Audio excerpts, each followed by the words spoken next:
was a man named Jesus Mandela from the township of Soweto.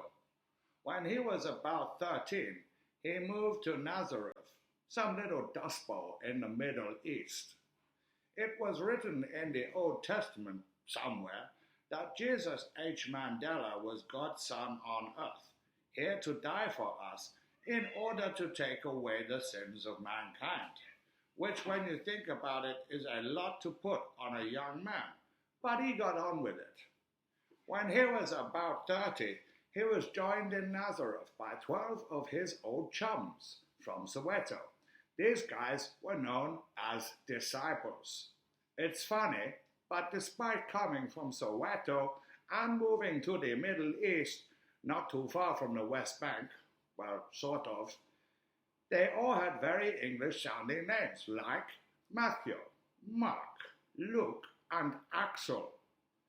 Over time, these fellas started getting a reputation for shooting their mouths off with Jesus in the Jewish temples. This was a serious pain in the backside for the local rabbis, who were trying to maintain the status quo.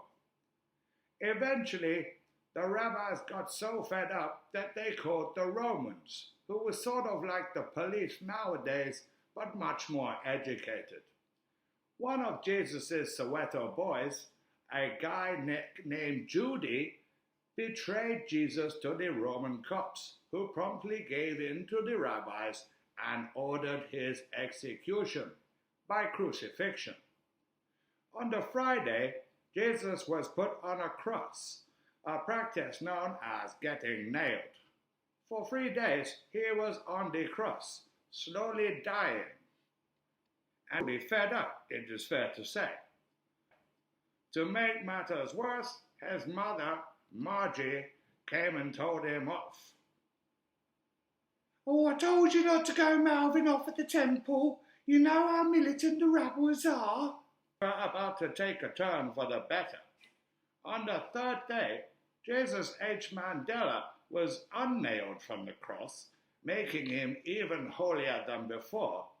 In fact, certainly more holier than me, more holier than you, thou, and they nowadays. He then rose to heaven and met his real dad finally, and it was good, as the scriptures say.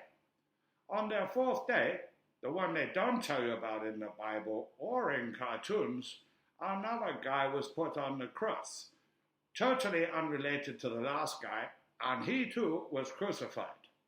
Enter the Easter Bunny. The bunny died a lot quicker, but before he did, he shat out a load of chocolate eggs from his butthole.